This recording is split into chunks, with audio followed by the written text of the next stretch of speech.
Good morning, viewer. Welcome to our first TV USA. Here is the breaking news. Yes, hemp. What does the Gutenberg Bible have in common with the American Declaration of Independence or a tapestry from the Viking Age with Christopher Columbus ship? And what connects the nomadic Scythians described by Greek historian Herodotus with the anointing ritual of the prophet Moses? The answer to all these questions is very simple. Hemp. For thousands of years, the hemp plants has been part of daily life in diverse culture around the world.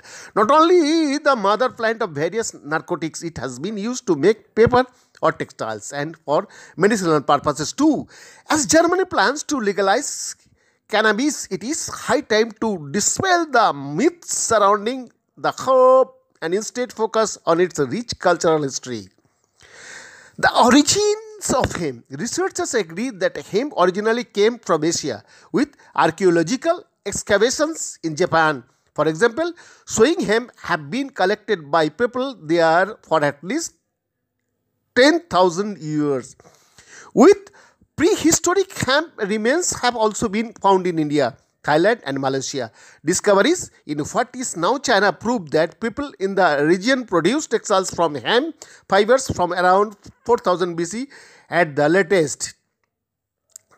One of the earliest written records of hemp being used as a medicine comes from ancient China, a knowledge attributed to the mythical emperor Xinong and his book Ben Cao Jing, said to have been compiled from oral traditions between about 200 BC and 220 AD. The book describes the medicinal and spiritual properties of hemp. Not does the herb allow communication with spirit, it also relaxes the body, though one risks seeing the devil if they take too much. It is likely that nomadic trading peoples then imported the hemp plants to the West.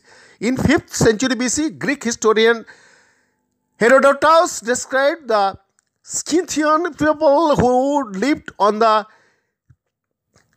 Eurasian edge of the Western world and where hemp also grew. Herodotus described burials where the Scythians would gather in a tent, throw hemp seeds onto red hot stones and then purify themselves in the steam bath. The Scythians rejoice in the sweet bath and howl with delight. Herodotus wrote, incidentally, the Latin word cannabis is borrowed from the Scythian language. Language is an important guide to the early history of cannabis. The ancient Chinese employed extra characters for male and female hemp plants, respectively carrying the seeds and the fruits, providing the intensive preoccupation with the plant and its importance in everyday life. Cannabis also may have been part of the holy anointing oil that God instructs the prophet Moses to produce in the Old Testament. In addition to cinnamon, myrrh or olive oil, cannabis was to be used.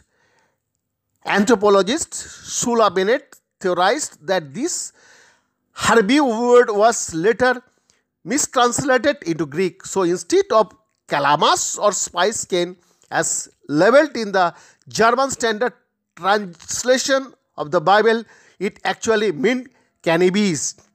In 2020, researchers found evidence to back the theory. On the altar of the Jewish temple at Tel Arad in Israel, they found cannabis containing the active ingredient THC, which produces an intoxicating effect when smoked or ingested. In Europe, hemp's narcotic properties hardly played a role in its early use. The abbess Hildegard von Bingen describes hemp seeds in her work Nature Studies primarily as being digestible. At the time, hemp was mainly in demand for textile shipping or paper production. In 1909, during the renovation of Swedish church, 5 roughly 3000 years old Tapestries from the Viking era were discovered, that is called rediscovered, some of which had been made from hemp. Fine clothing used as burial objects were also made of hemp fibers. Ancient hemp clothing was also crucial to letterpress printing. Jonas Gutenberg's revolutionary printing press churned out Gutenberg bubbles printed on paper made from clothing racks and hemp fibers. This was a blessing for posterity. Hemp paper is more durable than paper made from vegetable pulp commonly used today, and the precious Bibles were more resistant to time. The first two drafts of the American Declaration of Independence were also recorded on hemp paper for the final copy. However, the founding fathers opted for parchment made from animal skin, and who knows, without him there might not have any declaration of independence, as Christopher Columbus might not have been able to brutally colonize the Americas. His fleet of ships typically relied on sails, nets, and ropes made of hemp, partly since it does not rot or go moldy when damp. Hemp's importance for textile production was later superseded by cotton and petroleum-based synthetic fibers. With the expansion of motorized shipping, easier to process raw materials such as cotton could be imported in bulk and the cheaper cost, and the hemp industries shrunk over the long term. By the mid 20th century, even ropes and sails were no longer made from hemp but synthetic fiber.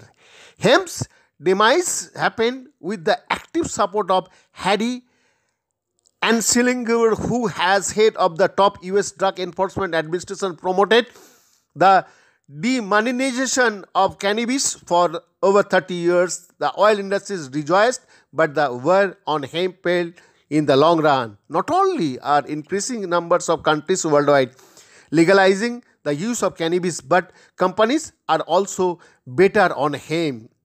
Beyond the booming medical marijuana business, the plant is seen as a means to reduce carbon emissions and global warming, having been replaced by high carbon fossil fuels.